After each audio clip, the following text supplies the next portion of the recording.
Vamos dar início à aula, pessoal. Bom dia. Espero que todos estejam bem. Eu gostaria de relembrar vocês alguns principais pontos da aula da semana passada.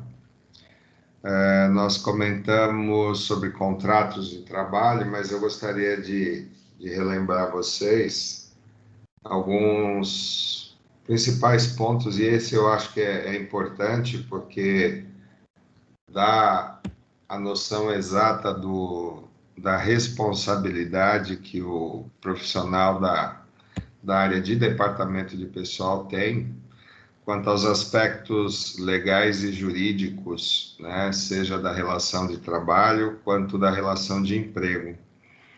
Então, eu gostaria de perguntar a vocês se vocês lembram quais são os requisitos obrigatórios e necessários para que um indivíduo se torne um, um empregado dentro de qualquer empresa nesse território nacional com base na CLT.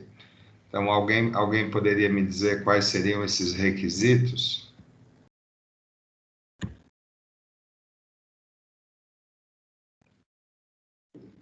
Lembram disso, pessoal?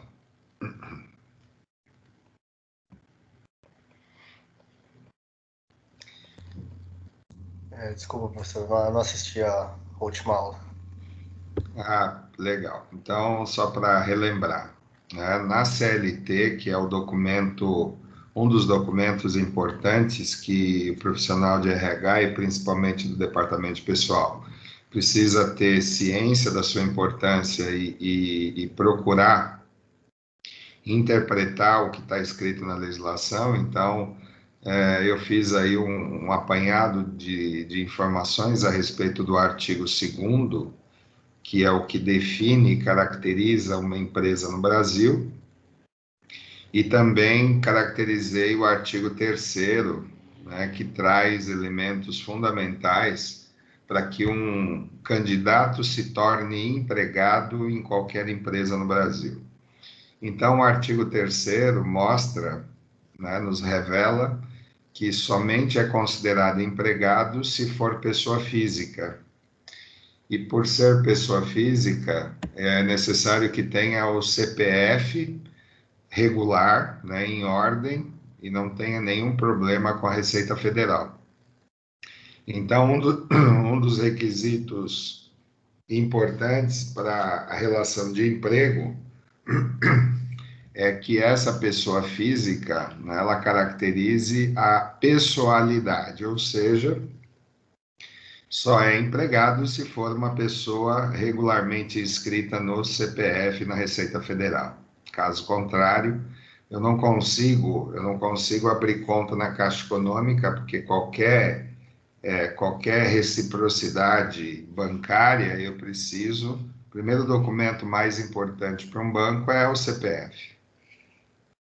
O segundo elemento também que caracteriza e é um requisito obrigatório básico é que tenha habitualidade, né? Então, qualquer regime de trabalho CLT, ele precisa ter periodicidade. Quais dias da semana que esse indivíduo vai prestar serviço e quais os horários e intervalos que esse também empregado ele vai ter na empresa que ele prestar serviço. Então, está grifado aí, natureza não eventual, né, que caracteriza pela legislação a habitualidade. Então, o trabalho tem que ser habitual.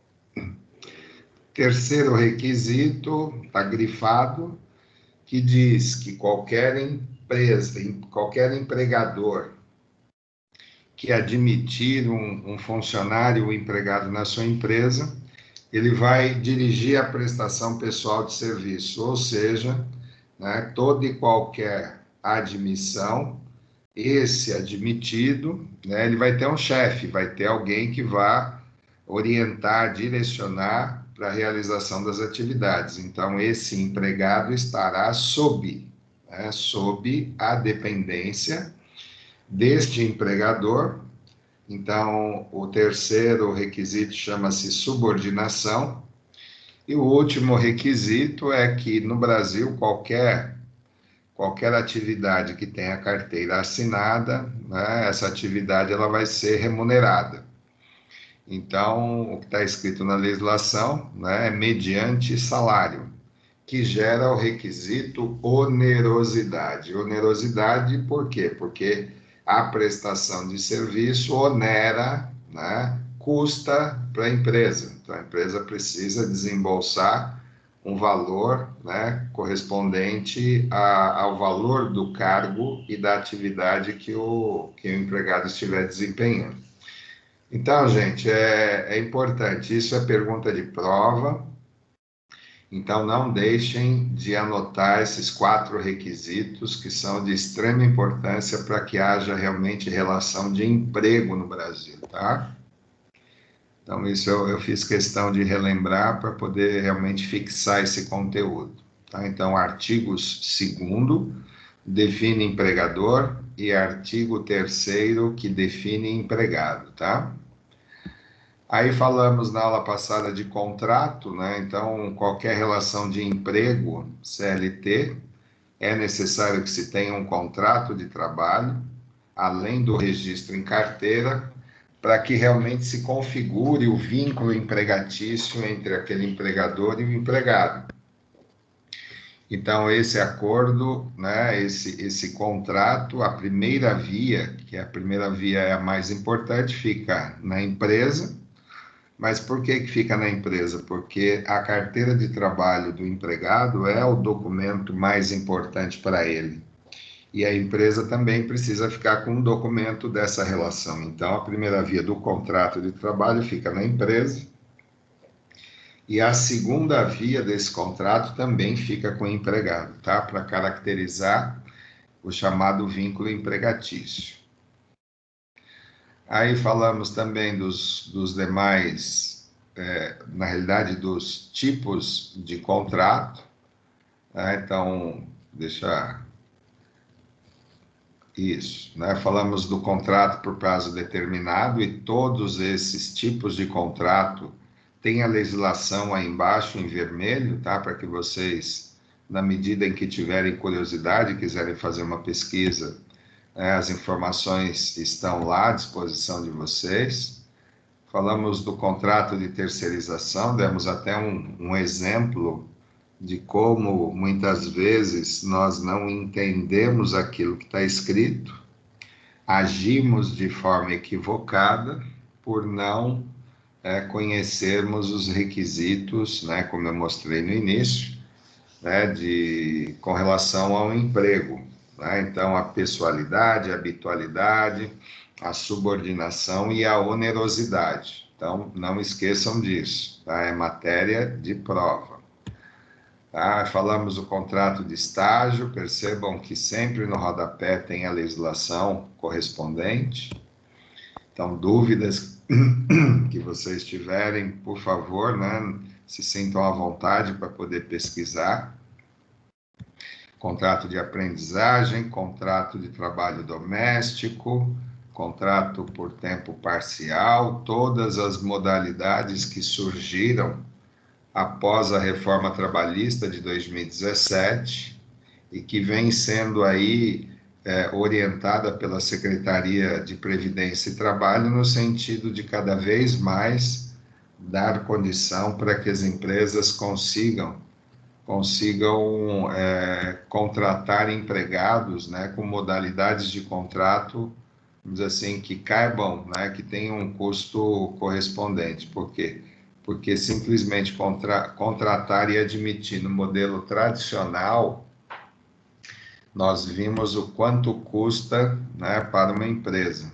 Né? Em média, um empregado no Brasil, ele custa quase, em média, 120% do seu custo. Enfim, né, passamos pelos contratos. Então, vejam que o departamento de pessoal, ele tem essa característica de responsabilidade de conhecer os textos legais, saber interpretar, por quê? Porque serão os profissionais de departamento de pessoal que vão dar encaminhamento aos documentos legais que a empresa é obrigada a prestar contas, né, perante as duas secretarias, tá? Trabalho autônomo, tem aí a legislação específica, trabalho 12 por 36. Então, o que eu posso dizer para vocês é que se vocês têm alguma aspiração de entrar na área de RH pelo departamento de pessoal, vocês precisam estar cientes de que precisam se atualizar conforme a legislação, precisam prestar muita atenção aos mecanismos governamentais, as medidas que o governo tem trazido para as empresas, principalmente pós-pandemia, assuntos relacionados à redução de jornada, com relação à redução de remuneração. Então, tudo isso precisa realmente ser alvo de atenção de todos os profissionais da área de recursos humanos, em particular na área de departamento de pessoal, tá? Porque o gestor de uma empresa, ele não tem a responsabilidade de conhecer profundamente a legislação. Então, como nós, da área de RH, somos uma área de apoio às decisões dos gestores, nada mais justo e correto de que nós, né, passemos a nos atualizar e estar realmente muito bem informados com relação à legislação social e trabalhista, tá? Isso é bom, porque não somente como fonte de orientação para as empresas, mas nós nos tornamos um pouco mais capazes de poder gerenciar nossa própria carreira nesse sentido, tá? E poder também dar orientações a outras pessoas, familiares e amigos com relação à parte de legislação. E aí, na aula passada, nós introduzimos o assunto que foi a jornada de trabalho, que é o tema da aula de hoje. Então, nós precisamos entender que existem limites para que o ser humano consiga exercer a sua atividade, a sua função, e que em 1988, por uma decisão, né, dos constituintes, a legislação teve uma alteração, uma redução na carga de trabalho do brasileiro.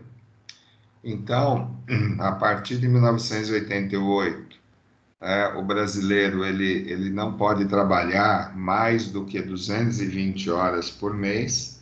Então, essa é a base para eu fazer qualquer tipo de cálculo trabalhista, no sentido de que se eu tenho um valor de remuneração mensal, como é que eu posso saber quanto é que eu ganho por hora?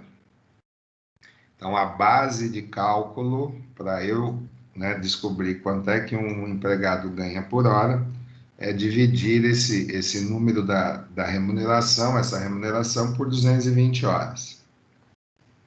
O que antes de 1988, esse número era 240 horas. Para eu também, entender quantas horas o brasileiro pode trabalhar por mês, por semana. Antes de 88, nós tínhamos lá um número de 48 horas, e a partir de 88 esse número foi reduzido para 44 horas semanais. E o único item que não foi alterado é que qualquer brasileiro CLT, ele não pode trabalhar mais do que 8 horas por dia, salvo se houver compensação em algum dia da semana. Então, vejam, jornada de trabalho, quando eu falo de jornada de trabalho, esse número, essa quantidade de horas, ela não se comunica, não estamos falando aqui de horas extraordinárias, aquelas chamadas horas extras, tá? Então, foge dessa perspectiva. Então, quando eu falo 44 horas semanais, eu estou falando daquelas horas que estão no contrato de trabalho, estão no cartão de ponto, estão lá inscritas no meu ponto eletrônico, né? Então, o indivíduo entra às 8, sai X horas à tarde, com tantas horas de intervalo ou minutos. Então, se eu somar a hora efetiva de trabalho, não pode ser superior a 44 horas semanais e, por dia, 8 horas. Porém, existe uma exceção, desde que haja acordo de compensação, né, que essas horas elas sejam compensadas num dia de semana. Até aqui tudo bem, pessoal? Pois não, Tiago? O professor, aquela 1 hora de descanso, que é para refeição, ela não entra nesses números, né? Não conta para tempo de serviço. Ok. Tá? Então, se você trabalha das 8 ao meio-dia e retorna a 1 hora da tarde, esse intervalo entre meio-dia e 1 hora, ele não conta para essas 44 horas, tá certo? Tá certo. E nem conta aquelas horas que você, por acaso, seu chefe fala, olha, Tiago, pode ficar um pouquinho a mais do seu horário? Então, esse pouquinho a mais que você vai receber, seja como hora extra no Lerite ou como banco de horas, esses minutos e essas horas não contam como jornada de trabalho normal, tá bom?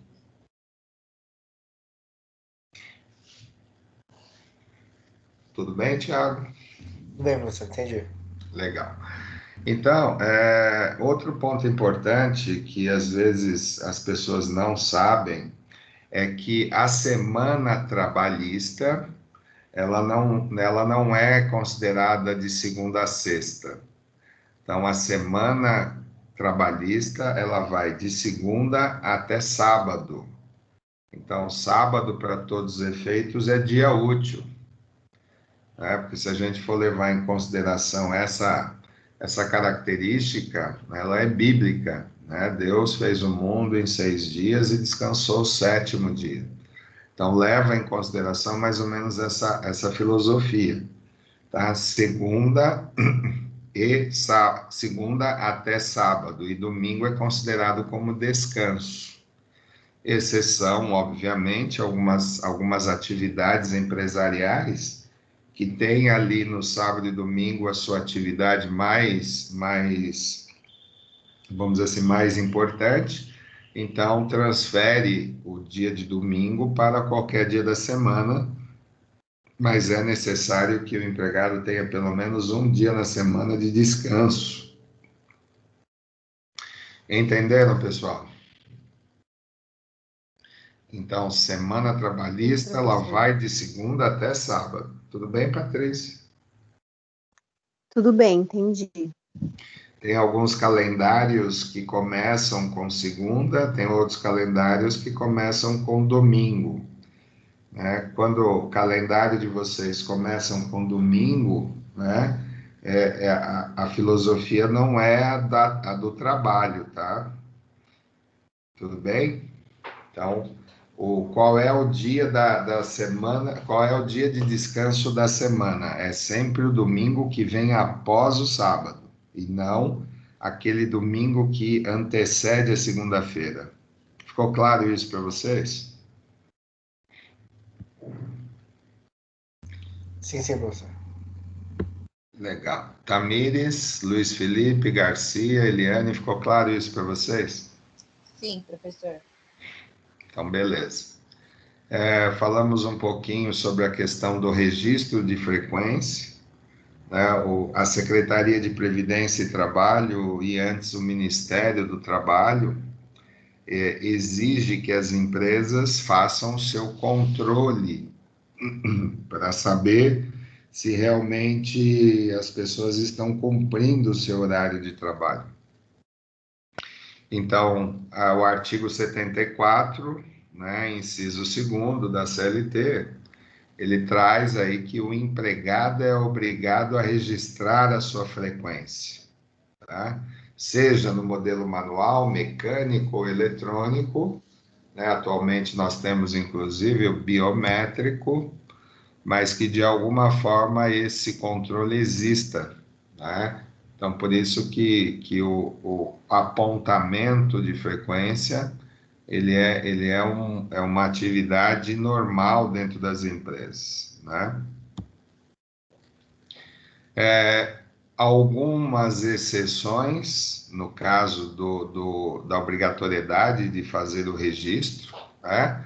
Então, aqueles que exercem a função, né, a atividade externa, né, há necessidade de fazer a anotação na carteira de trabalho. Então, eu tenho um vendedor externo, né, eu tenho um motorista, né, que trabalha constantemente na rua.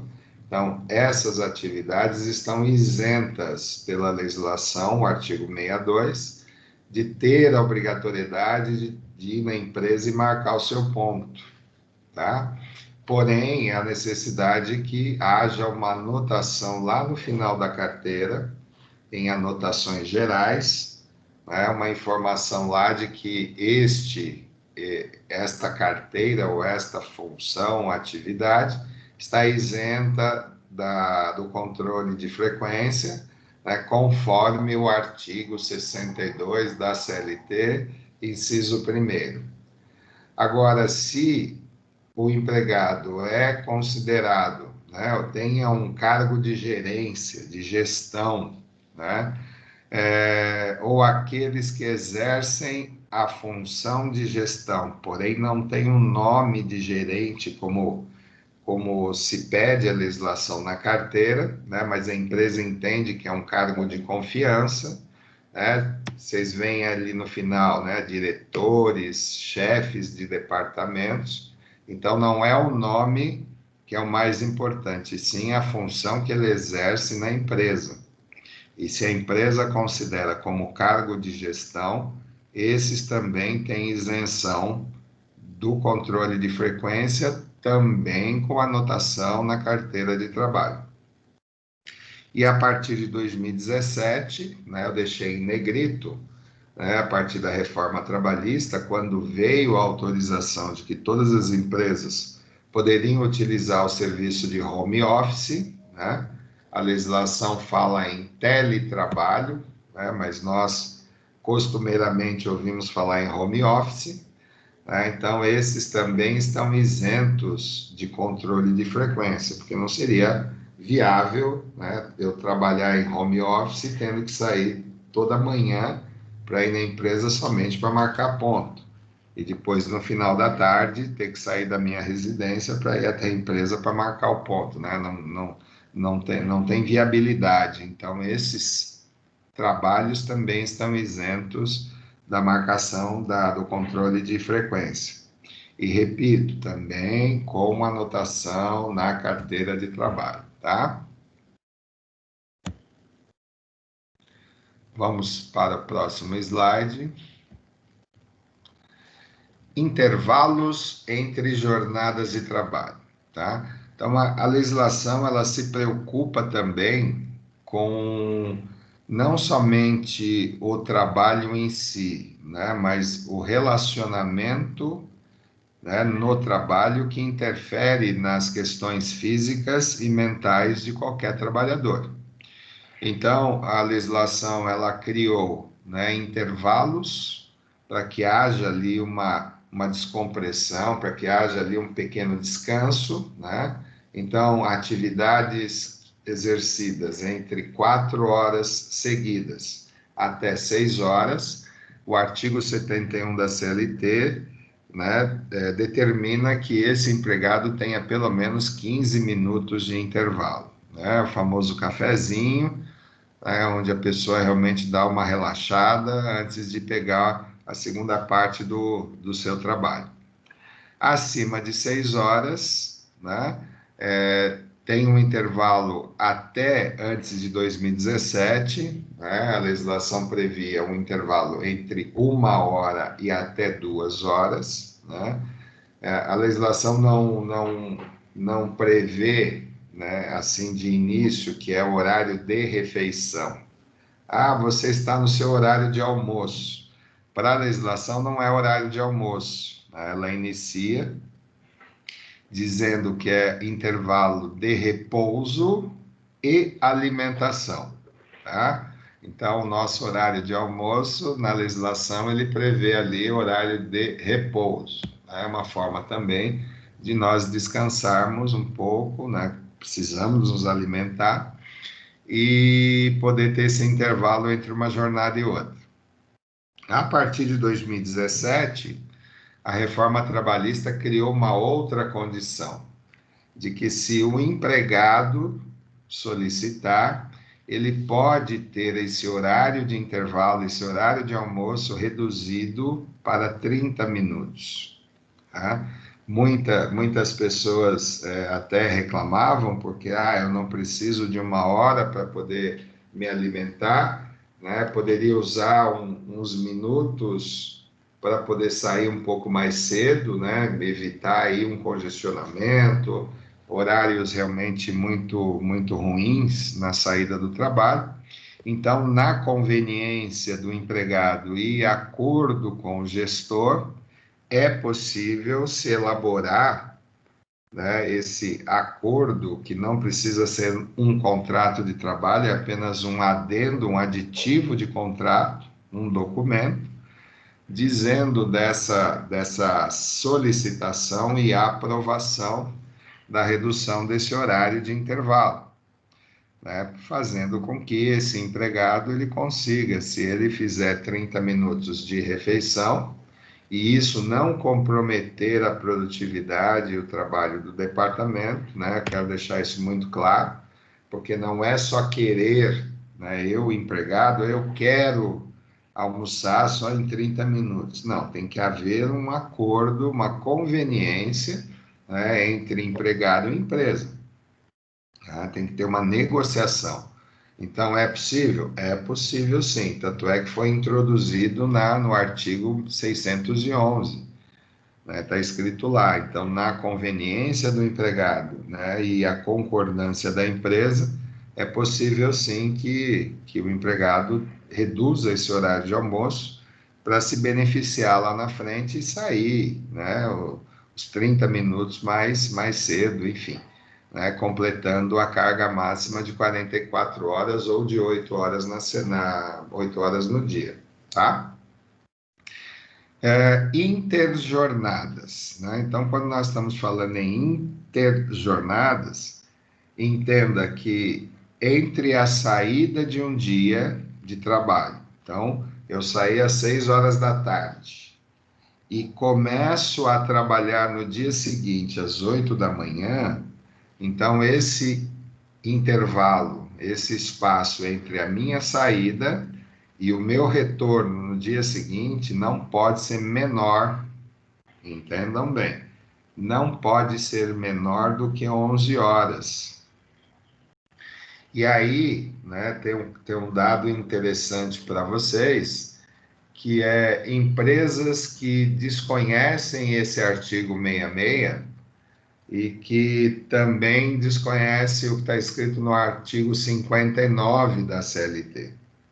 Primeiro, né, entender que a saída de um dia e a entrada do dia seguinte, esse intervalo não pode ser menor do que 11 horas, tem que ter no mínimo 11 horas, tá? Para que as pessoas recarreguem as baterias, para que elas façam outras atividades, né, sociais, né, mas que elas se concentrem em trabalhar somente depois de, no mínimo, 11 horas.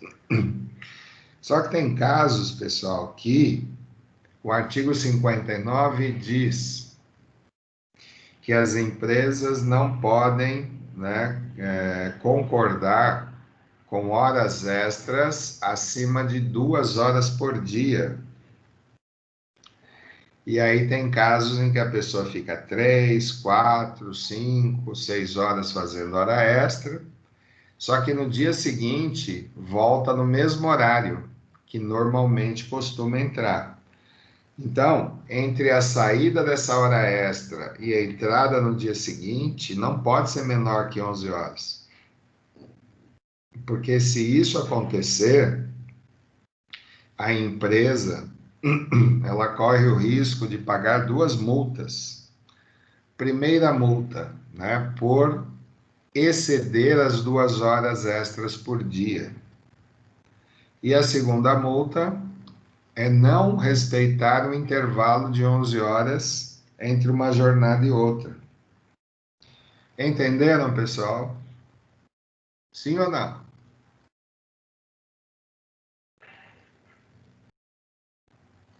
Sim. Entendi, professor. Então, olha que responsabilidade que o profissional de DP tem de orientar os gestores, alertar os gestores de que muitas vezes uma decisão ela pode gerar duas penalidades.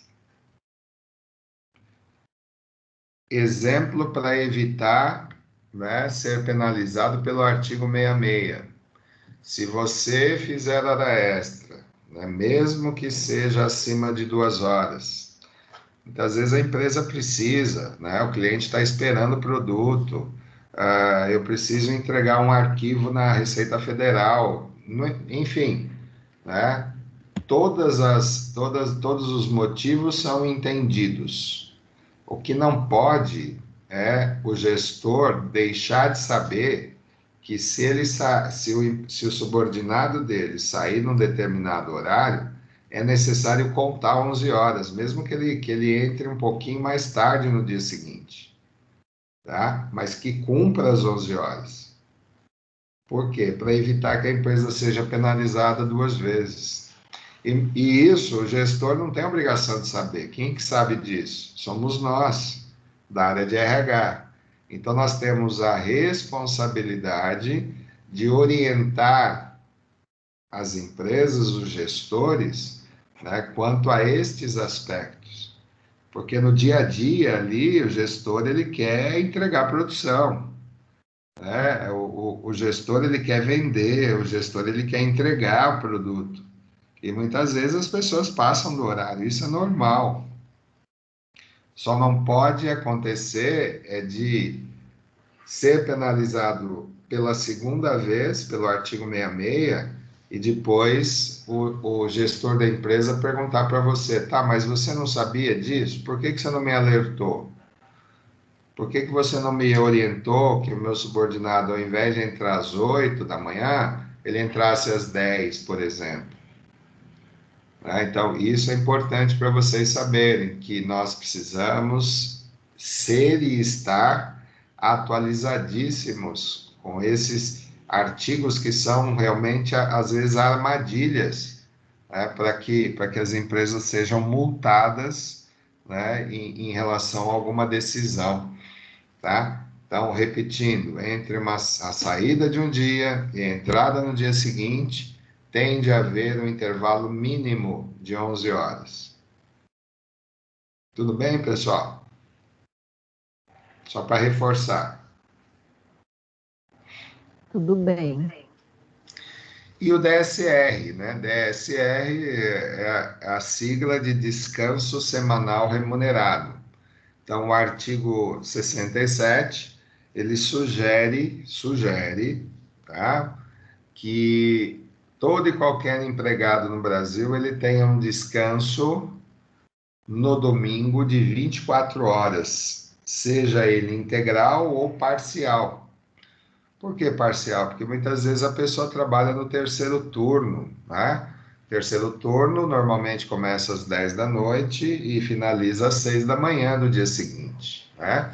Então, sugere que seja total, né? Que ele esteja desde a meia-noite do domingo até as 23 horas e 59 minutos, descansando no domingo, né?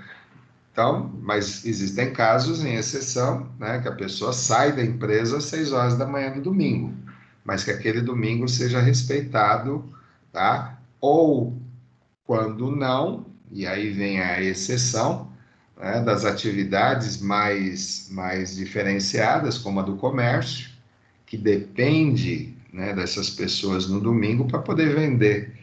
Então, esse descanso deixa de ser no domingo e passa a ser na segunda, na terça, na quarta, enfim. né? Então, o DSR ele funciona dessa forma, tá bom, pessoal? Posso seguir? Eliane, tudo bem? Garcia, Beleza. Janaína, Luiz Felipe, Sim, professor, tranquilo. Janaína, tudo bem? Tudo bem. Patrícia já se manifestou, Tamires, Tiago, Tudo bem, professor. Tudo bem também, professor. obrigado. Legal. Por favor, né? Levante a mãozinha se tiver alguma dúvida, por favor. Vamos seguir. Banco de horas. Isso não é novidade nenhuma, tá? Para vocês. Por que que existe o banco de horas, né? Artigo 59 e 59b, que está inserido, como eu disse, no artigo 59, questões relacionadas a horas extraordinárias. Então, desde 98, né, as empresas puderam realizar uma negociação, né, a partir do sindicato para poder, vamos dizer assim, reduzir o custo, baratear o custo, né, da folha de pagamento. Por quê? Porque normalmente as horas extras, elas são pagas com um percentual a mais do valor da hora do empregado. E lembram que eu falei que para eu saber quanto que alguém ganha por hora, eu preciso dividir por 220? Então, cada hora trabalhada, eu tinha que acrescentar, e aí está os artigos, depois vocês consultem, por favor, com no mínimo 50%. Então, qualquer hora extra no Brasil, o mínimo que se paga era a hora mais 50%. Tem sindicatos, tem categorias profissionais que pagam mais, né? Mas é uma decisão sindical, é daquela categoria, né? A legislação ela coloca um limite mínimo. Nenhuma empresa pode pagar uma hora extra 49%. Isso é proibido. Tem que pagar a partir de 50%. Ah, mas a categoria profissional que eu trabalho, professor, paga 75%. Quem sou eu para dizer que está errado? Né? Então, quanto mais favorável for, pode ser feito, é possível, né? É lícito. Né? 49% pode? Jamais. Por quê? Porque na legislação está um limite mínimo de 50%. Então, quando eu pago a hora mais 50%, concorda que eu estou deixando a minha folha de pagamento mais cara em 50% cada hora que fizer hora extra? Né? Acredito que vocês tenham dado a resposta sim. Então, para que as empresas não perdessem receita em função da hora extra, porque a hora extra encarece muito a folha de pagamento, tá? Então, o que a medida provisória 1709, ela criou, da lei 9.601, a condição de que as empresas pudessem transformar horas extras de pagamento para descanso. Então, eu vou abrir lá uma caderneta de poupança. Então, se a Patrícia fizer lá uma hora extra, né, com um acordo sindical lá no início, tá? Isso, todas as convenções estavam prevendo isso. Então, eu vou, né, abrir uma caderneta de poupança em horas para a Patrícia e vou colocando lá. Ela fez uma hora extra hoje, opa, uma hora extra ela tem de crédito. E aí, né, acumulando essas horas extras. Ah, mas a Patrícia precisou sair um dia mais cedo e vamos abater dessa hora, desse banco de horas? Vamos, não vamos criar um desconto para a Patrícia. Por que que não posso? Porque ela tem crédito na empresa.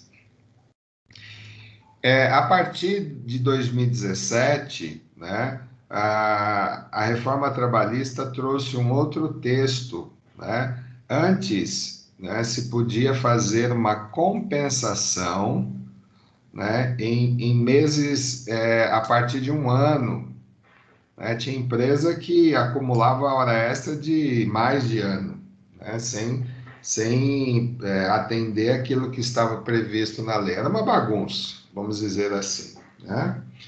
Os sindicatos pressionavam as empresas, né? Eu vi casos de empregado com 2 anos de banco de horas e sem ter uma compensação, enfim. Ia lá trocando algumas horas por dia, porque precisava resolver um problema particular, enfim. E o departamento de pessoal ficava com esse controle, com essa administração. A partir de 2017, a reforma criou duas possibilidades. Primeira, melhor, três. Primeira, né? Fazer um acordo em que a Patrícia, toda hora extra que ela fizer num mês, ela compense essas horas extras no mês seguinte. Então, eu posso fazer um acordo com a Patrícia e com os demais empregados, né, de que toda a compensação dessas horas sejam feitas até o mês seguinte, tá? Acumulei 10 horas no mês de julho, né, perdão, no mês de agosto, porque nós estamos em setembro, né, então fiz lá 10 horas no meu banco, está lá no meu banco. Então, dentro do mês de setembro, né, até o dia 30 de setembro, eu tenho que compensar essas 10 horas, tá? A segunda possibilidade, né, fazer um acordo individual por escrito, né, para compensar nos próximos 6 meses. Então, todas as horas extras realizadas num semestre, né, eu faço a compensação nesse semestre, né, a cada 6 meses. Ou anual. Então, percebam no slide que, seja por mês ou a cada 6 meses, eu não preciso do sindicato me autorizar. Tá? Eu posso fazer, eu, empresa e empregado, então eu vou lá com a Patrícia, o gestor conversa com a Patrícia, né, e o departamento de pessoal faz um documento, né, elabora um documento com base legal, e a Patrícia assina, a empresa assina, não preciso da terceira assinatura, que é do sindicato. Agora, se essa compensação ela acontecer apenas anual, aí sim eu preciso da terceira assinatura, que é do sindicato. Tudo bem, pessoal? Banco de horas? Alguma dúvida? Sim ou não? Tudo bem, professor, tudo certo. São assuntos que não são... Professor, Pois não. e a questão do banco de horas, a empresa ela pode se negar a te dar o banco de horas determinado dia da semana, como por exemplo, sexta-feira ela não quer te dar, porque eu trabalhei numa empresa que eles não queriam dar na sexta-feira e nem no sábado. Veja bem, Luiz, é assim. Nós que somos, vocês que são alunos, que estão aprendendo, eu que já sou profissional dessa área há 36 anos, eu sempre oriento os meus alunos a pensar diferente, tá? Usa outro verbo que não seja a empresa não quer, a empresa obriga. Não, não existe isso. Pode até ser que você entenda dessa forma, mas existe uma coisa chamada negociação. Então, vou te dar outro exemplo, depois a gente volta nesse. O Luiz é um estudante e gostaria de tirar férias no mês de julho, que é um mês de férias. Ele gostaria de estar junto com a família, junto com os filhos, com a esposa, não importa. Porém, o Luiz, quando ele trabalha na empresa, ele conhece todas as características da empresa, né? Creio eu. Principalmente o fato de que, por exemplo, no mês de julho, eu já tenho outras pessoas que solicitaram. No mês de julho, eu sei que a empresa vende mais e precisa dos funcionários. Então, é uma questão de negociação. O Luiz vai lá no gestor e fala assim: chefe, será que é possível tirar férias do mês de julho por isso, por isso, por isso, por isso? O seu chefe vai dizer: Olha, Luiz, infelizmente eu não posso, por quê? Por isso, por isso, por isso, por isso. Então, muitas vezes, nós passamos a entender, e eu não estou dizendo que é o seu caso, viu, Luiz? Sim. Uma frustração como, por exemplo, a empresa não quer me dar. A empresa está fazendo bico, batendo o pé, enfim. Você me entendeu?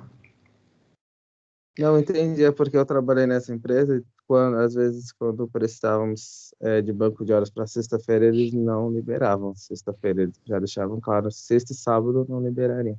Isso, então, isso que você acabou de falar, deixar claro, é porque tinha algum motivo. E não porque não queria, porque era o Luiz Felipe que estava pedindo. Você entendeu? Entendi. Então, são normas e procedimentos que muitas vezes as empresas já deixam isso esclarecido, às vezes, muitas vezes no primeiro dia você já sabe disso, ou durante a sua trajetória. Poxa, eu não posso me programar para julho porque eu tenho certeza, porque a empresa realmente não faz isso, não tem essa rotina de poder conceder. Você entendeu? Entendi. Outro exemplo, eu conheço empresas, inclusive que eu prestei serviço, que eles antecipam a primeira parcela do 13º nas férias. Isso é normal na empresa, não precisa nem pedir, já vem, tá? Mas tem empresa que não. Aí eu vou falar, aquela empresa, ela é melhor do que a outra em termos de legislação? Não, Luiz. Né? Por quê? Porque é uma decisão, é uma liberalidade daquela empresa. Podemos até analisar sobre outro aspecto, né? Aquela empresa, ela motiva mais os seus empregados liberando a primeira parcela. Aí é um caso. Aí eu posso dizer, né? Qual das duas motiva mais o seu empregado? Eu diria, número um. Agora, em termos de legislação, que é, vamos dizer assim, o tema que é vamos dizer assim, a parte principal da nossa disciplina, né? O profissional de departamento de pessoal, ele tem que seguir as regras jurídicas. Pois não, Eliane. Tá, professor, o banco de horas, o funcionário pode pedir o dia ou ele não tem direito à empresa que joga o dia que ela pode dar? Nossa, Eliane, eu não entendi a parte da metade. A empresa, repete por gentileza, só para eu ter certeza do que eu ouvi. O banco de horas, o funcionário pode ter direito de pedir o dia que ele quer sair ou a empresa que determina quando ela pode dar. Assim, o funcionário não tem opção, só a empresa tem opção do dia que ela pode dar. Tá. Então, deixa eu te esclarecer.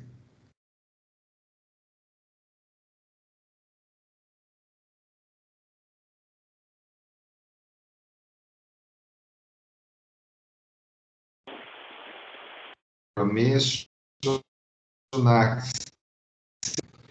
que trocar meu banco de horas por essa sexta. Concorda, Eliane, que você vai chegar no seu chefe e vai solicitar isso? Sim ou não? Sim, Aí cabe ao chefe, se coloca no lugar do chefe. Ele vai analisar se a ausência da Eliane vai prejudicar o departamento, se a ausência da Eliane vai causar algum prejuízo, né, com relação a atingimento de metas.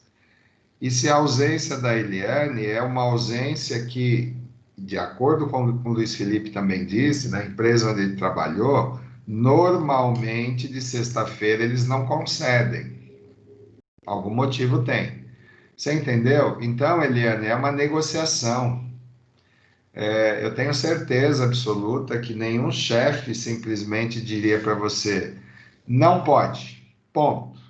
Aí você fala, por quê? Ele fala, não tem por quê, porque eu não quero. Entendeu, Eliane? Tudo vai de negociação. Agora, continuando a resposta, a empresa pode não querer, porque ela tem as suas razões para isso. Entendeu, Eliane? Entendi.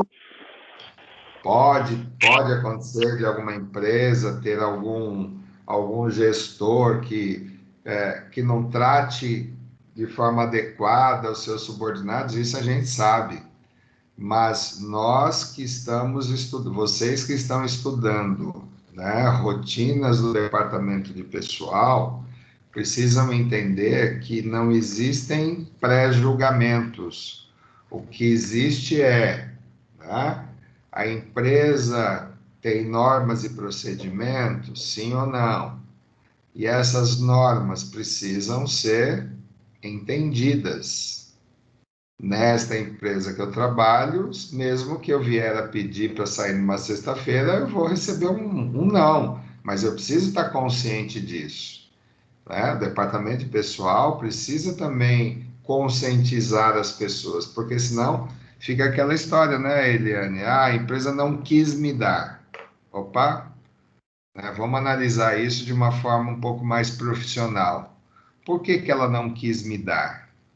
Existe algum motivo para que ela não queira me dar essa condição? Porque direito eu tenho, se eu tiver lá um banco de horas. Agora, tem de haver uma negociação. Ó, chefe, vai ter um feriado aí na segunda-feira, que inclusive é dia 7 de setembro, tá? Poxa, será que eu posso... Estou pensando em viajar com a minha família na sexta-feira. Eu posso compensar meu banco de horas ficando em casa na sexta também? Então, tudo depende de relacionamento. E não simplesmente falar assim, não, chefe, eu quero sair na sexta-feira e ponto. Relação de emprego, relação de trabalho, é uma relação, como eu disse lá no início, bilateral. Tem que ser bom para ambas as partes.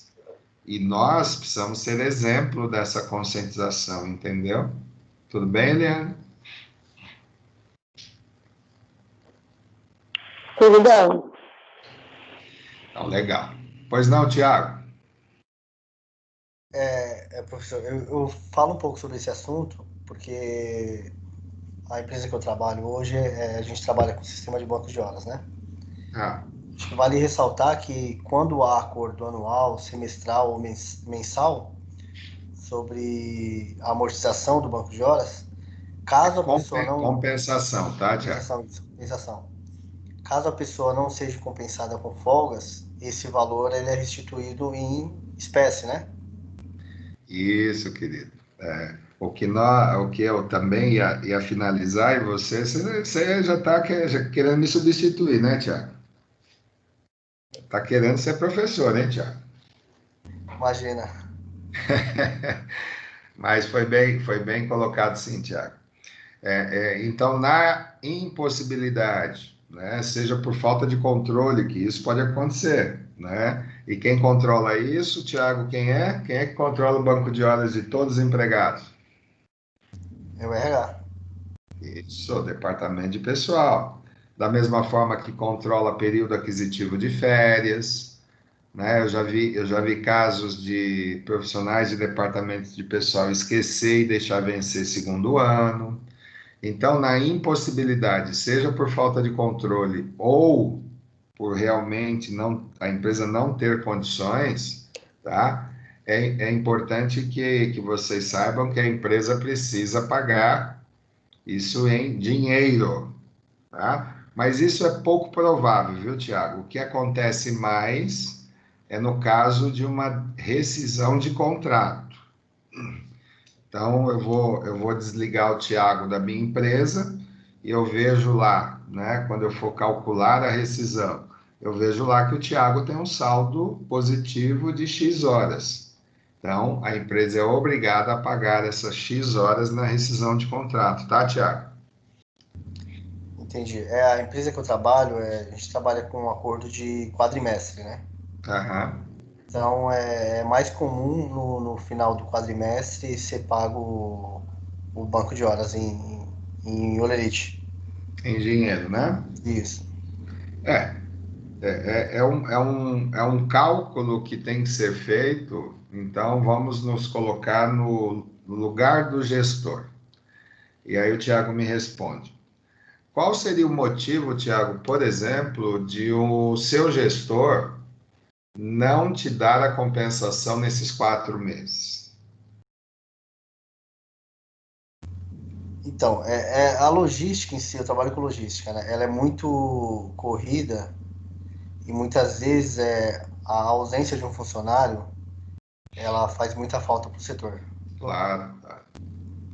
Mas perceba, né? Você que está, além de trabalhar, é um estudante de ensino superior. Concorda que pagar em dinheiro para a empresa se torna um custo maior do que o descanso? Concordo, concordo sim. Porque concorda que durante 4 meses você não conseguiria criar uma logística também, vamos usar o mesmo termo, para poder ir diminuindo esse passivo, né? A gente chama de passivo, por quê? Porque cada hora extra que fica acumulada é dinheiro que eu preciso ter no caixa para poder pagar um dia, concorda? Concordo.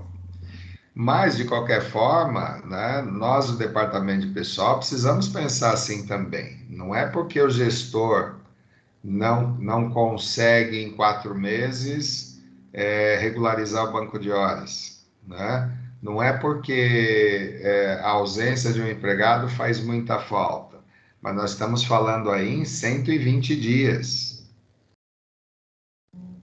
Será que com uma orientação um pouco mais próxima do departamento de pessoal, do RH, não haveria condição de fazer aí um planejamento para 120 dias? Então, é uma pergunta que eu deixo para você, Tiago, porque pensando como empresa, né, o custo do pagamento dessas horas extras pode, não estou dizendo que pode ser mais caro do que eu liberar o Tiago, por exemplo, que tem lá X horas e, né, amortizando, como você mesmo disse, né, e compensando essas horas no decorrer de 120 dias. Né? Acredito eu que 120 dias não sejam 120 dias iguais em termos de correria. Espero que sim. Né? Espero que a empresa esteja realmente vendendo bastante e que ela mantenha bastante os empregos. Mas você me entendeu onde eu quis chegar? De que nós, né, da área de RH, precisamos pensar também junto com o gestor? Sim ou não? Concordo e concordo quando o senhor disse que falta talvez essa parceria do RH com o coordenador, porque vai muito da questão da gestão do departamento, né? Claro, Tem claro. que ter ciência e enxergar brechas de encontrar uma forma de compensar. Eu até vejo formas, né? Mas eu não sei porque a gestão do meu departamento não põe em prática. Porque a gente trabalha aos sábados e geralmente nos sábados não tem absolutamente nada para fazer. Então acho que esse podia ser um dia que usaria para compensar os bancos de horas. Poderia fazer um revezamento no sábado, são ideias, entendeu? Posso te dar uma dica, Tiago, por favor? Se você me Pode, permite. pode. É assim, Tiago, sugerir melhorias para a empresa, qualquer um pode. Ou melhor, diria eu, qualquer um deve. Porém, essas melhorias precisam ser muito bem estruturadas, com argumentos, entendeu? Então, o que eu sugiro a você é que pense nisso que você acabou de me dizer e que você comece a desenhar de forma bem cautelosa, né? Pega um caderno, escreve quais seriam os argumentos que eu usaria para poder sugerir fazer uma proposta. Porque sugerir, Tiago, é a coisa mais importante que eu vejo no desenvolvimento profissional de qualquer função. Desde uma faxineira, de uma auxiliar de cozinha, até um cargo de intermediário, nós vivemos a vida da empresa, nós vemos o que acontece. E por que nós não podemos sugerir melhorias? E aí a pergunta fica para você: por que não, Tiago? Entendi, captei a mensagem, professor. Posso dar um exemplo rapidinho antes da gente parar com um cafezinho?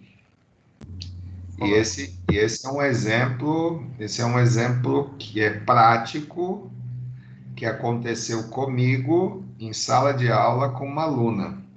Eliane, Garcia, Janaína, Nádia, Patrícia, Tamires concordam? Jodá e o Tiago concordam em que eu dei esse exemplo? Pode falar, Sim. professor. Sim, professor. Então, olha só. Vai chegar um momento da disciplina que eu vou falar com vocês sobre 13º salário, tá? Enfim. Opa, peraí. Acabou. Isso, vamos lá. Então, na sala de aula eu dei um exemplo de como que nós da área de DP, em qualquer área do RH, nós precisamos estar próximo do gestor, orientando, apoiando e justificando esses nossos argumentos. Então, o exemplo que eu dei, que eu darei quando chegar nesse tema lá na frente, é assim: 13º, para ter direito a um mês, você precisa ter trabalhado dentro daquele mês pelo menos 15 dias. Então, para eu ter direito a 1/12 de 13º, eu preciso ter trabalhado no mínimo 15 dias naquele mês. Ocorre que o gestor, ele não tem responsabilidade de conhecer a legislação. Quem tem, somos nós.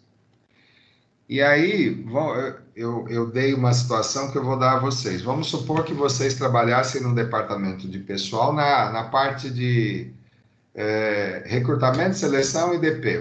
Vocês fazem tudo. Aí o gestor chega lá e com uma solicitação de contratação. Fala assim: ô fulano, eu estou aqui com uma requisição de pessoal, por favor, né? Preciso que esse empregado comece agora no dia 15 de setembro, terça-feira, ele já comece trabalhando. O que nós fazemos, né? Temos dois tipos de comportamento. O comportamento daquele profissional de RH que apenas cumpre ordens. Então, o que ele vai fazer? Ele vai sair correndo, buscar no mercado, fazer tudo o que ele tem que fazer de forma profissional e trazer o melhor candidato que ele puder encontrar. Vai lá, passa pela entrevista com o gestor, aí o gestor bate o martelo, fala assim: ó, esse aqui é o meu escolhido. Por favor, dia 15 ele tem que começar a trabalhar. O que o departamento de pessoal faz? Também faz todo encaminhamento de documento, para que no dia 15 ele esteja assinando os documentos. Até aqui alguma dúvida? Sim ou não? Não.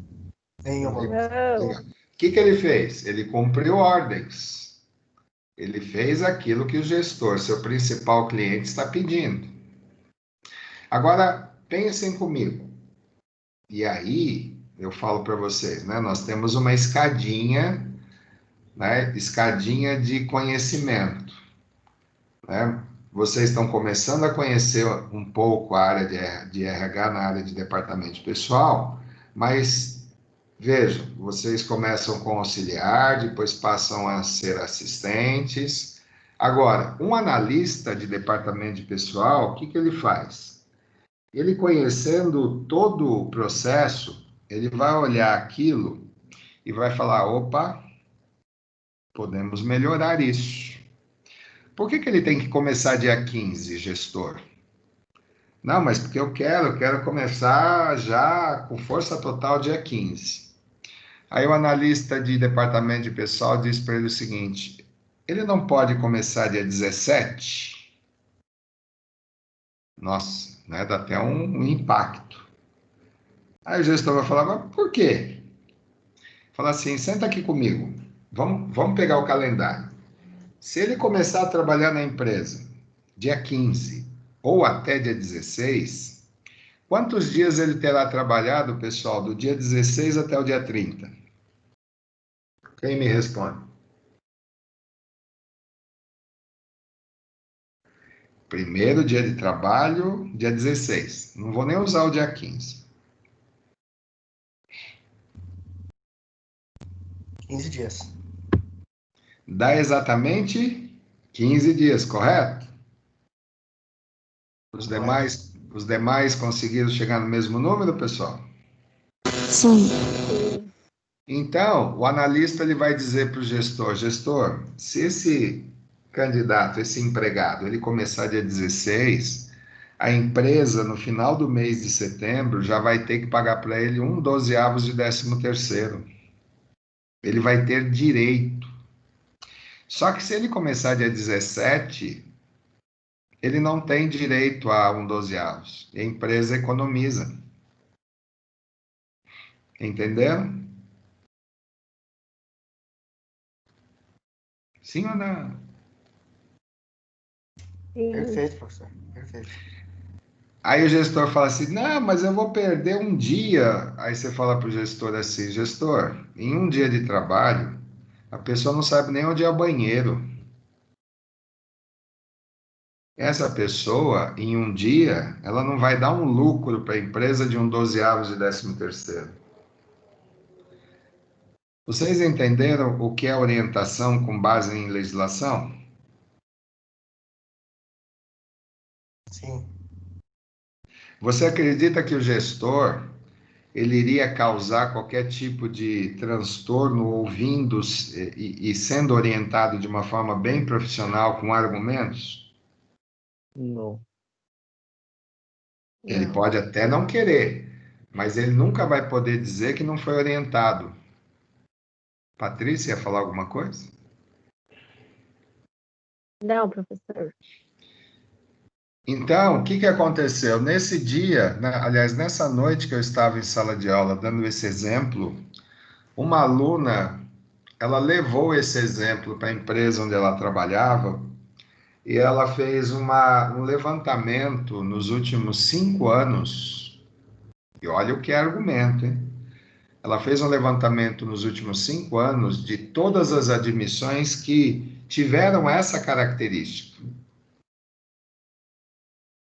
Ela fez o levantamento, ela quantificou quanto que a empresa poderia ter economizado com um dia de transferência do início de trabalho, apresentou para o chefe dela, ela era assistente de departamento de pessoal. Ela entregou para o gestor do departamento de pessoal esse projeto escrito. Esse gestor, ele percebeu de que era um bom projeto, que era um bom argumento, levou para a diretoria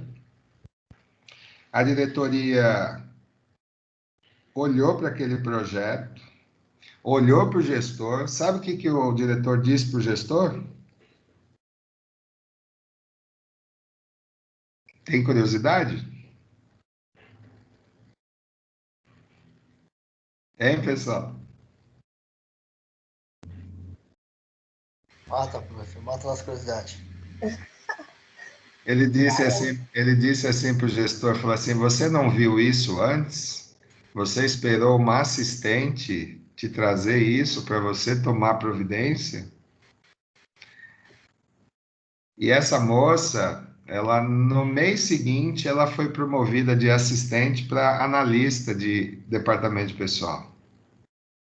E ela veio e me deu feedback mostrando para mim tudo o que tinha acontecido e me agradeceu por um exemplo que eu dei em sala de aula. Então, Tiago, essa é a dica para você, né? Construa um projeto de sugestão, mas que tenha argumentos, entendeu? E não simplesmente, por exemplo, como as pessoas fazem, né? Eu acho que vai dar certo. Gostaram do exemplo? Gostamos, professor? Ótimo. Então, Gostei, professor. Então, eu fiquei extremamente feliz, né, de ter sido, vamos dizer assim, pelo menos participado dessa iniciativa dessa moça, porque ela poderia ter ficado quieta, né, deixado a coisa acontecer, né, e cumprindo ordens, né? Então, eu tenho o profissional que cumpre ordens e aquele profissional que tem iniciativa de procurar melhorar aquilo que existe na empresa, pensando na empresa e não pensando apenas em si próprio, né? E quando eu demonstro essa iniciativa, né, eu entro na vitrine da empresa. Pode até ser que o chefe não goste, mas, né, em nenhum momento, né, ele vai pensar que você não teve iniciativa para procurar melhoria. Quem é que não gosta de melhorar? Ninguém acorda pela manhã querendo ser pior. E nenhuma empresa, né, que eu acredite, tem esse mesmo comportamento de querer vender menos no mês seguinte, né, querendo piorar a sua performance. Não. Se é melhoria e que não vai causar nenhum prejuízo, porque criar uma norma e procedimento em que todas as admissões que chegarem próximo desses dias, dia 15, 16, 17, tá? Vai trazer algum prejuízo para a empresa? Nenhum. O que vai trazer é uma performance mais profissional, algo um pouco mais próximo de uma realidade de fato profissional de quem quer ser competitivo. E essa moça, até hoje, né, não é mais analista, já tem um cargo superior, e essa pessoa ela teve essa iniciativa e continua tendo. Por quê? Porque ela entendeu que ela pode ser melhor do que ela já é, e vocês podem ser sempre melhores a cada dia, para aqueles que querem se desenvolver profissionalmente, tá certo? Bom, pessoal, vamos tomar aquele cafezinho, aquela aguinha, 10 minutinhos, né? 9h40 voltamos. Tudo bem para vocês? Tudo bem, professor. Tudo bem. Até já então, pessoal.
Olá, pessoal. Só mais um minutinho que Olá, professor. eu vou pegar outro slide, tá? Só um instantinho, por favor.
Vamos lá?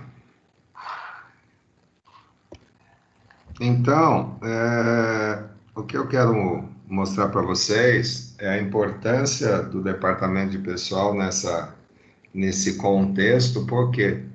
Porque no pós-pandemia, né, ficou muito evidente que a área de administração de pessoal, ela se renovou, ela se reinventou e passou a ser uma área, um subsistema estratégico, né, para as pretensões de gestão de pessoas nas empresas.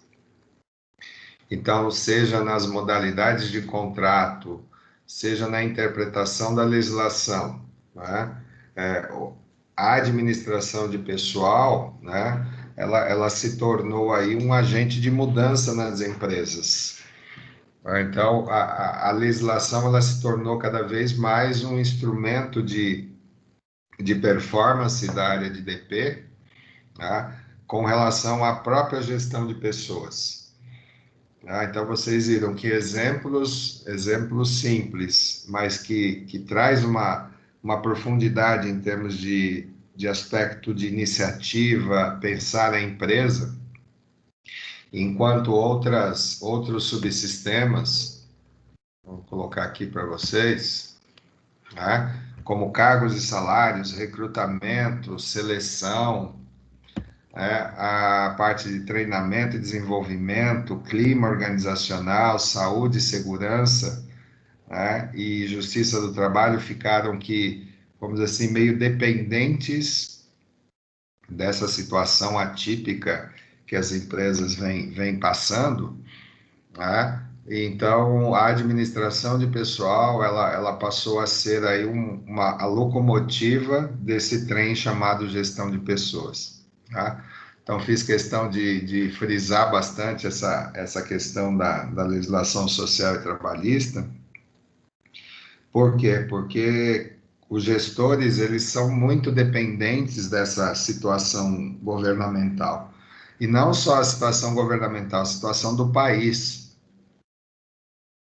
Porque se formos analisar os fatos, desde março, né, as empresas estagnaram, as empresas passaram a ter que rever seus modelos de gestão. E não somente isso, né, passaram a rever a sua estrutura, né, em termos de emprego, em termos de pessoas, quem poderia permanecer, quem não poderia, o custo da mão de obra, quais as atividades que puderam ser feitas a partir de home office. E tudo isso envolveu um trabalho, vamos dizer assim, um trabalho enorme desses profissionais da área de recursos humanos, né, principalmente de DP, né, no apoio, no suporte, na orientação, como eu disse, né, redução de jornada, redução salarial, desligamentos, acordos, Então, tudo isso recaiu sobre os ombros desse profissional tão importante na empresa, que é o profissional de administração de pessoal, tá? É, então, feito isso, né, eu gostaria de falar com vocês a respeito dessas mudanças e transformações no RH, agora sob a ótica da gestão. O que os gestores passaram a utilizar como instrumentos administrativos Ô, para professor, poder passar. Pois não? o seu sinal que está caindo ou é o meu? É o seu, Nádia. Infelizmente. Ah, tá. Tá bom, desculpa, você que era o do senhor. Não precisa se desculpar, não, isso acontece. Fique em paz, tá? Obrigada. Então, sob a ótica da gestão, o que esses gestores passaram a requerer da área de RH? Né? Uma condição de apoio e de, como é que eu posso falar, e de suporte a essas decisões, né? Então, houve-se por bem rever os modelos de gestão, né? Muita das empresas, eu digo até a maioria, passaram a diminuir suas operações quase que a zero. E como manter essa força de trabalho, né? Quanto isso iria custar para a empresa? Né? Quais são os cargos e funções que a empresa precisa manter para que ela não desapareça do mercado? Então, nós temos uma teoria que vem sendo utilizada já há muitos anos, muitas décadas, e que nesse momento ela se tornou muito importante para as empresas, que é rever seus cargos e suas funções. Nós tivemos ramos de atividade que praticamente quase que desapareceram, né? Ramos de atividade na área de eventos, né? Todas as atividades que geravam aglomeração, né, desapareceram. Por quê? Porque não se pode hoje conceber esse tipo de aglomeração como fonte de atividade econômica, né? Enfim, né? Então, rever cargos, funções e salários passou a ser vamos dizer assim, um dos desafios dos gestores, né? E essa teoria que eu falei para vocês, que na realidade é um modelo de gerenciamento, é trabalhar os cargos a partir de gestão por competências. Então, não é dizer que só trabalho na minha empresa se tem competências, tá? Porque isso é pré-requisito. Eu só vou ter alguém trabalhando na minha empresa se tiver os requisitos necessários para que consiga exercer uma atividade. Mas vai mais além do que isso, né? A competência técnica, porém associada agora às competências comportamentais, né? Então, o que se fala muito é de uma humanização um pouco maior nas empresas, visto que essa pandemia trouxe aspectos impactantes no psicológico, no comportamento de todos nós. Então, como manter essas pessoas motivadas, né? Como manter essas pessoas, né, que estão assustadas, como eu estou, como vocês devem estar, né? Como manter essas pessoas de fato produtivas, mesmo trabalhando à distância. Então, cargos e salários passou a ser realmente de extrema importância. Enquanto empresas se preocupavam apenas com o nome do cargo, sem se dar muita importância para as suas funções, né, atualmente as empresas têm feito uma revisão muito criteriosa com relação a esse posicionamento. Então, os cargos passaram a serem adaptados a essa nova realidade. Imagine um gestor hoje, né, tendo que administrar, deixando de administrar fisicamente os seus subordinados e passando a administrá-los de forma virtual, né? Que tipo de adaptação esse cargo passou a ter? Então, a área de RH, né, em conjunto com gestores, passaram a rever esses cargos, inclusive nomes de cargos, e principalmente as atividades que esses cargos eles passaram a exercer, a executar. Então, essa revisão também passa pelo fato de que qualquer, qualquer contratação que venha a ser feita, ela precisa seguir critérios muito bem elaborados e descritos, né? No próprio documento que nós utilizamos na área de RH, que é a chamada descrição de cargos. Então, a função, ela precisou se adaptar, ou pelo menos precisa se adaptar, incluindo atividades, excluindo outras, porque vocês sabem que o mundo não será o mesmo depois da pandemia, mesmo com as vacinas, mesmo com os remédios, né? Mas as empresas não serão mais as mesmas. As pessoas também não serão mais as mesmas, né? Os hábitos mudaram, né? Quem imaginaria num passado recente, no mês de fevereiro, que todos nós iríamos usar máscaras de proteção? Víamos isso pela televisão, lá no Japão, nos países asiáticos, que era praticamente um hábito deles andar de máscara. Por quê? Por causa da aglomeração. São países extremamente populosos. Mas nós, brasileiros, como é que a gente poderia imaginar isso?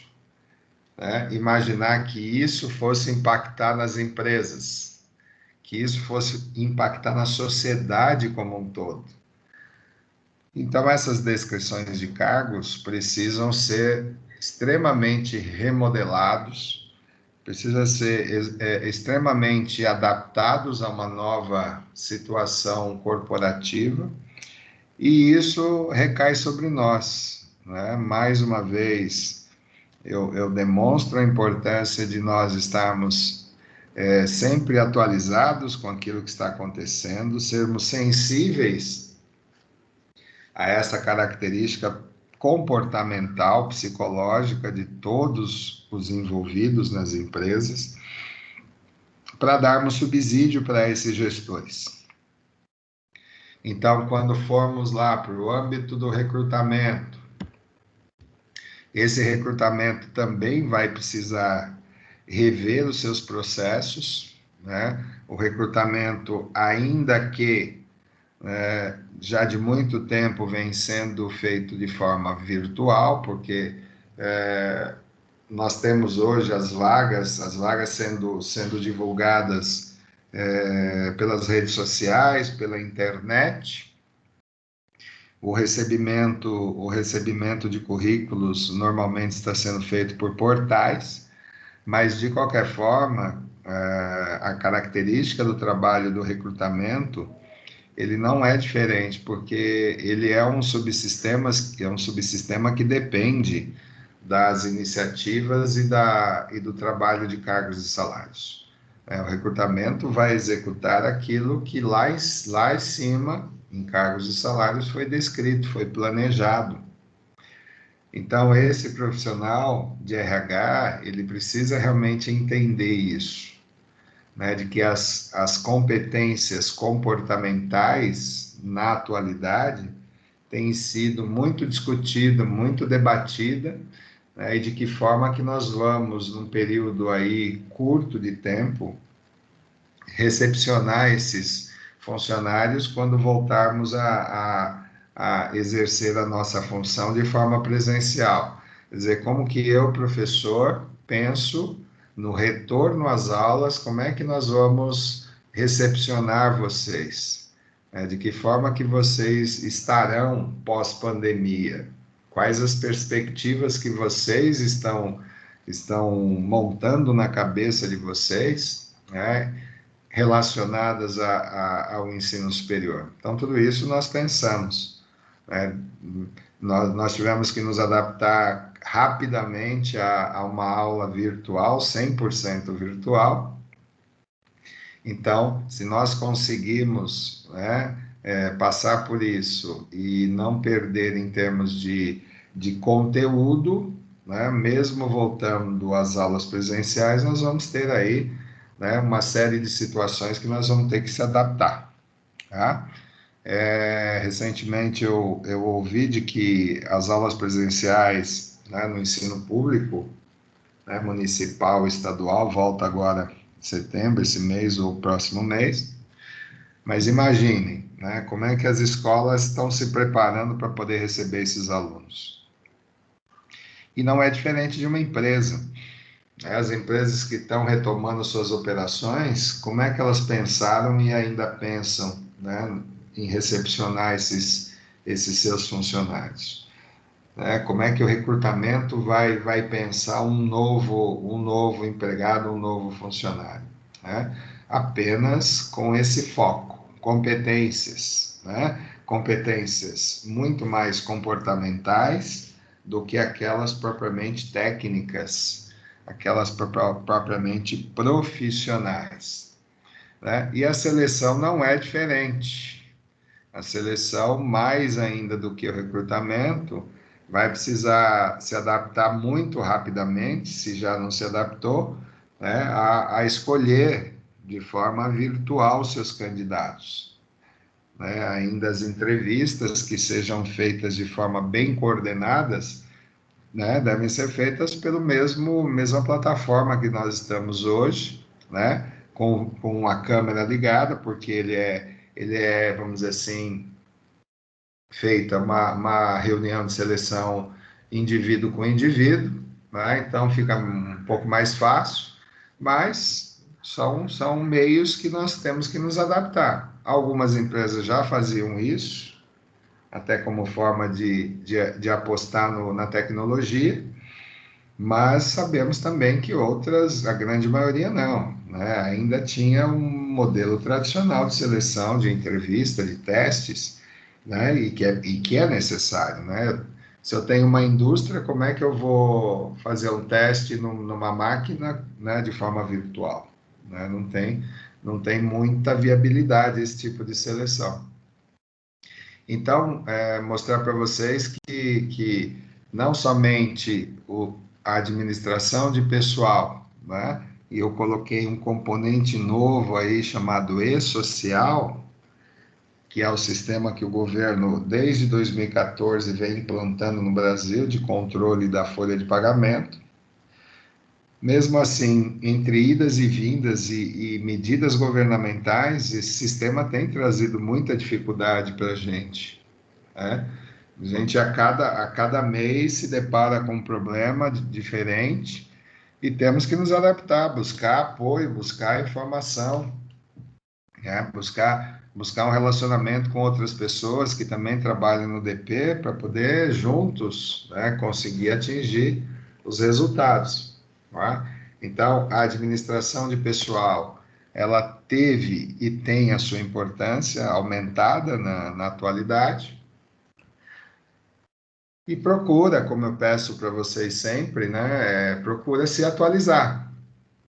Essa atualização está aí à disposição de todos nós, né, pelos meios de comunicação, né, seja o meio de comunicação impresso, as mídias, as redes sociais. Então, em qualquer lugar eu encontro informação, basta que eu tenha a iniciativa, né, de poder procurar me atualizar para poder trazer diferenciação para a empresa onde eu trabalho.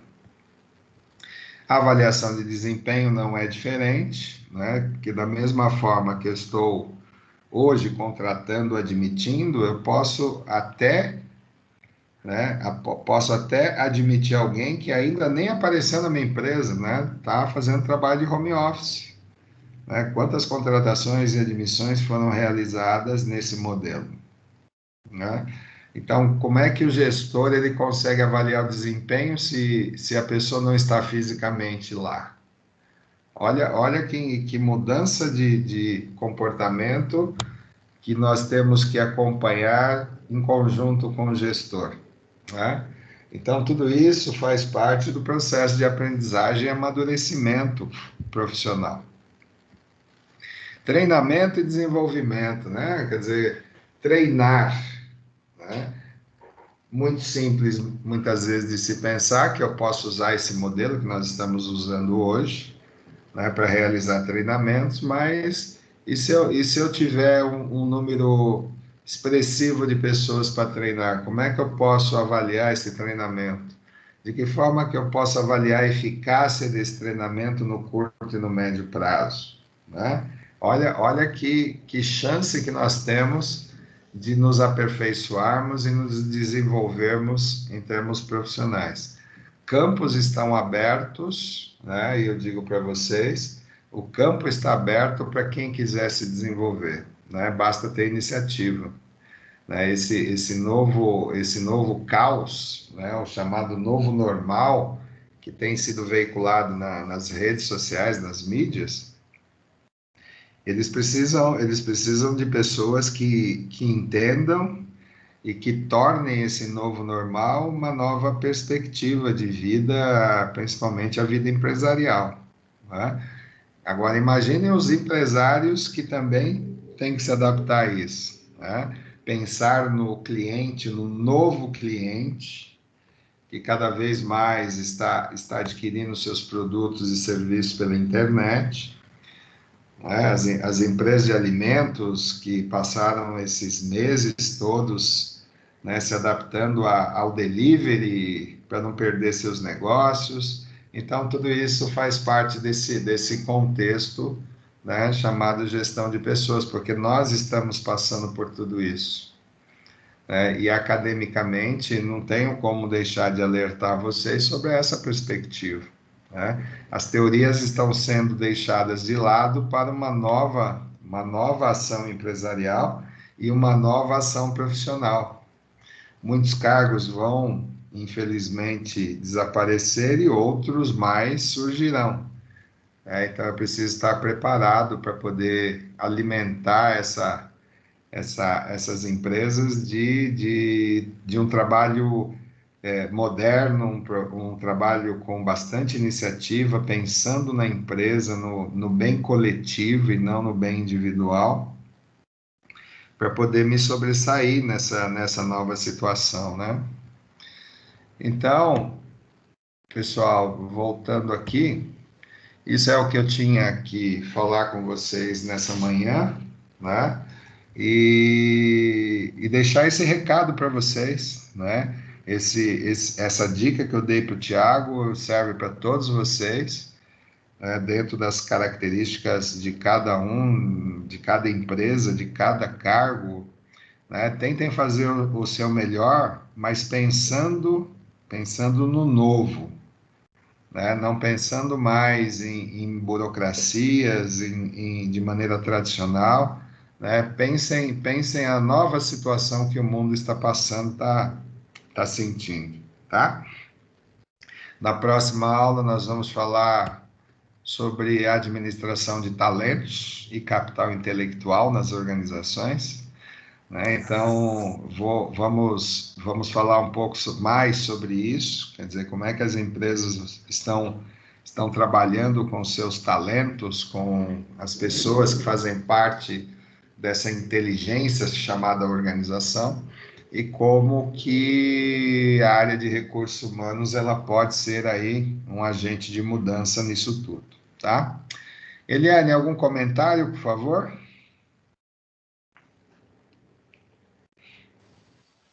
Professor, Oi. deixa eu fazer um pedido. Tem como você mandar os slides de hoje para algum dos representantes? Porque eu não sei se é a minha internet ou a sua, mas eu não consegui acompanhar os demais slides. Eu acompanhei até acho que os cinco primeiros. Tem como você enviar ou colocar no portal, não sei? Tem. Eu peço desculpas porque a semana passada eu tive um problema sério, mas não foi, foi um problema operacional na minha máquina, eu não consegui gravar a aula para vocês, tá? Mas se vocês quiserem, por gentileza, quem é representante dessa sala, por favor? É a Janaína e o O Augusto. Augusto. Tá, me faz uma gentileza, né? A Janaína é a que está aqui na sala, a Janaína Santos? É Scalabrini. Tá, me peça, por favor, quem puder, claro, né? Pedir para a Janaína me mandar um WhatsApp com o e-mail dela, porque aí eu mando por ela, né? E aí ela compartilha com vocês.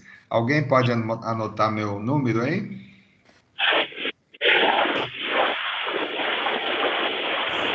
Tô anotando, professor, pode falar.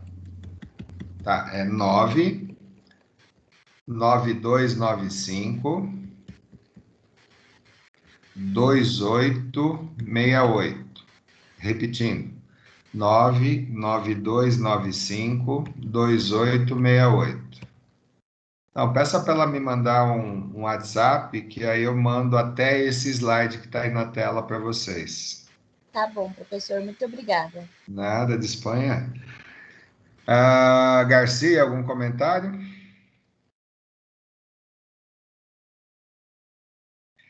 Garcia ficou quieto, né, Garcia? Janaína Santos. Bom, professor, eu só tenho que agradecer pelas informações e pelo seu desempenho, pelas aulas que tão interessantes. E você traz boas informações para gente. Obrigado, Janaína. É sempre bom ouvir que a gente está no caminho certo, não é? Sim, muito obrigada. Eu que agradeço pela sua atenção, viu? Luiz Felipe? Não, professor, só agradecer mesmo também pelas informações passadas. Que bom, obrigado mais uma vez. Patrícia? Professor, adorei a aula, bem esclarecedor. Legal, gente, obrigado. Tamires? Tudo ok também, professor. Tudo ok? Entendi tudinho. Cortando um pouco, mas Tá deu certo, para entender. obrigado. E o senhor Tiago? Professor, muito boa aula. Gostei bastante. Gostou, né? Gostei. Agora vai para logística? Vou tentar dar uma cochiladinha aqui antes de pegar no batente, que eu pego às 15, né? Ah, legal, mas pensa no que eu falei, viu, Tiago? Pode deixar, vou pensar assim. Você Tem tem algumas ideias aqui já. Você tem capacidade suficiente para isso e para crescer na carreira, viu? E não somente isso, ajudar a sua empresa também. Sim, sim, é o meu objetivo. Tá bom, gente. Foi um prazer mais uma vez. Nos encontramos na próxima quinta. Alguns alunos no decorrer da semana, não importa, mas obrigado mais uma vez pelo feedback, pela atenção e nos encontramos em breve, tá? Um abraço para todo Abraço, mundo. professor. Deus, tchau, Olha, tchau. galera. Tchau. E